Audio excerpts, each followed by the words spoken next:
We're privileged here on a beautiful Friday morning to sit with Clay Christensen, President and CEO of Mountainland Technical College. I hope you can hear slightly the work that's taking place behind us and down the corridor. As we get going, Clay, I wanted to ask about what you have seen change the most about Utah Valley in the time that you've been a part of this community, and what stayed the same? Great question, and thanks, Curtis. Appreciate the opportunity to be with you today.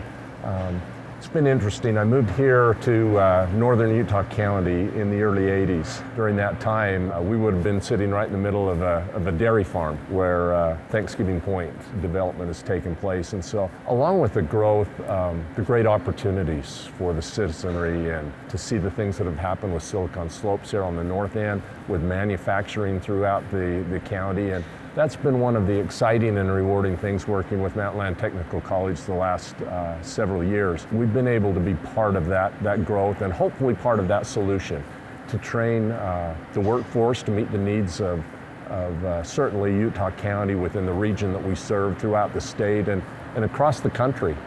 Our graduates are qualified in their certification. Their training is applicable across state boundaries and in other areas. And so that's one of the great opportunities that they have here, not only just for the training, the industry certification, but certainly we encourage lifelong learning. None of us are going to be able to be stagnant in our jobs. Things change, obviously, but along with that change with Utah County and the challenges that come with it are a multitude of opportunities for the technical college, for the educational system, for our business community, and for our students.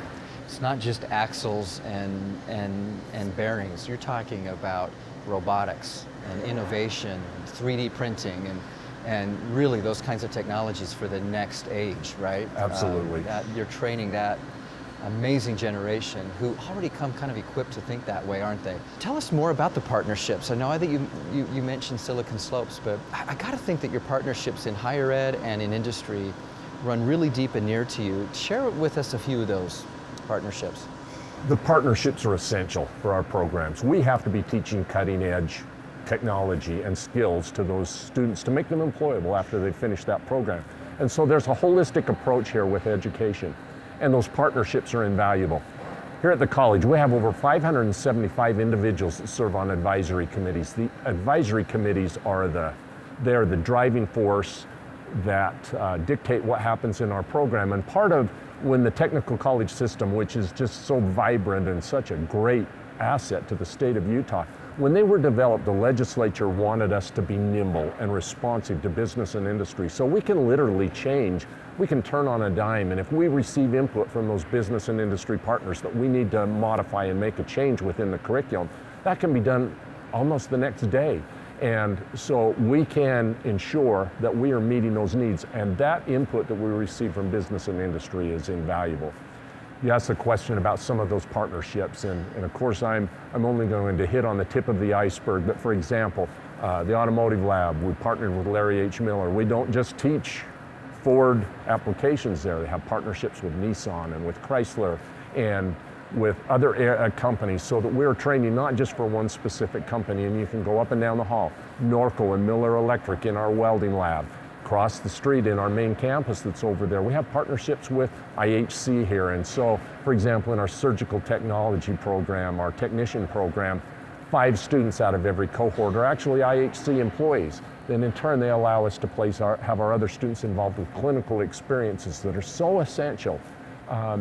And from the employers, the benefit from the employer is they're getting a product, that student that is so valuable to us and to the employer, that is trained and has that skill set to enter into the workforce.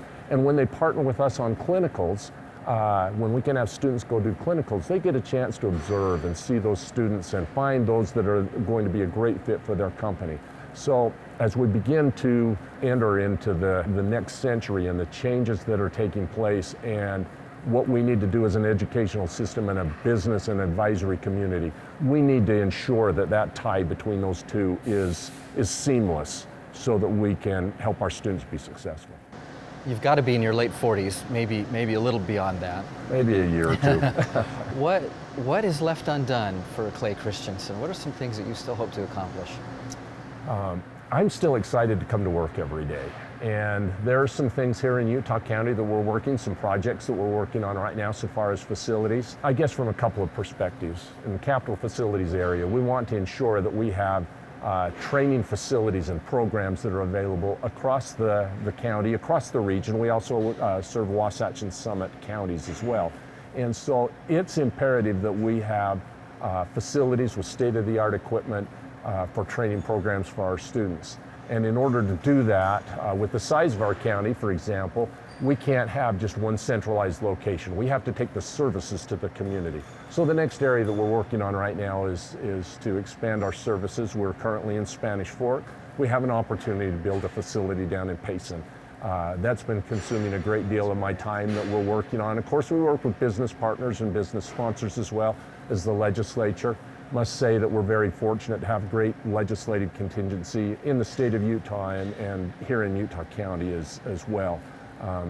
We have the opportunity to travel throughout other areas, and when I come back and see the facilities that our students are blessed with, the opportunities that they have, must give a tip of the hat to the legislature and the support that we get from them. One of the other areas that is I feel very strongly about is we have a great K-16 alliance here within our region. Our K-12 partners, the charter schools, President Jimenez and her team at UVU, we all work very closely together.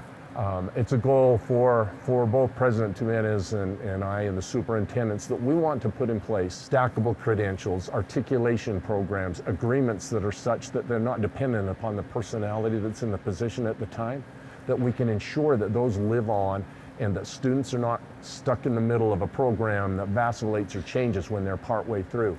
So I think as stewards of state taxpayers' dollars that we need to look at those, that's a sacred responsibility that we have to wisely use those taxpayers' dollars, eliminate duplication, save money for our students, save money for the parents, and get our students trained so that they can go further, faster, and have this all-encompassing educational system so that when they leave, they have the English and the math and the reading skills to be successful, as well as the skill sets. And those previous skills are incorporated within the curriculum here, not necessarily as standalone classes.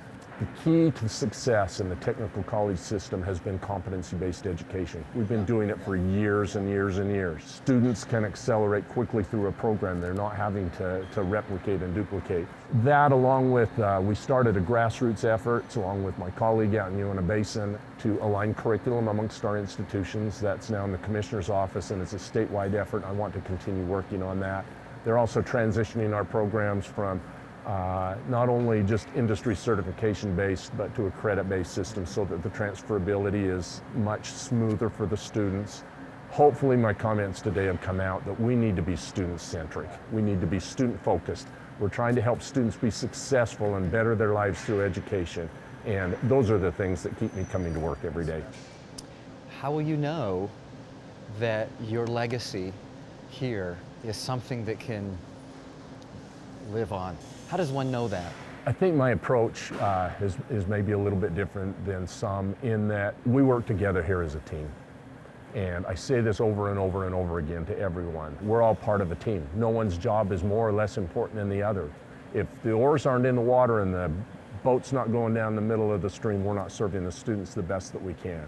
I hope that my involvement here, that we've developed some friendships, we've helped people better their lives through that educational process, that people really feel that they've been part of a team, and that we have opportunities for our employees to advance through different occupational opportunities that are there. If students are being successful, if they're finding occupational placement, if they're competent in that area and receiving industry certification, those are our goals as an institution. Those are my goals individually. If we work together as a team, I don't think that we can go too far wrong.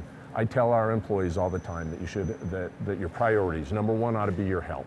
If you're not healthy, you're not valuable to the college or to our students or to the workforce and making a difference here at the college. Secondly, needs to be your family. There again, if things aren't happy at home, if you're missing your son or daughter's Christmas program to be here for something at the college, that's not right.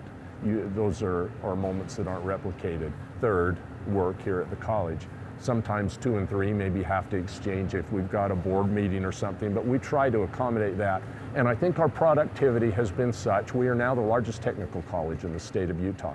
Over the last 15 years, we've grown from the 5th largest to the 1st largest, from just over 70 employees to nearly 500 employees now. And so this group of people that are here helping students be successful have done something right along the way. And I think if you respect people, their health, their family, and of course the workplace, that they'll be more productive at work.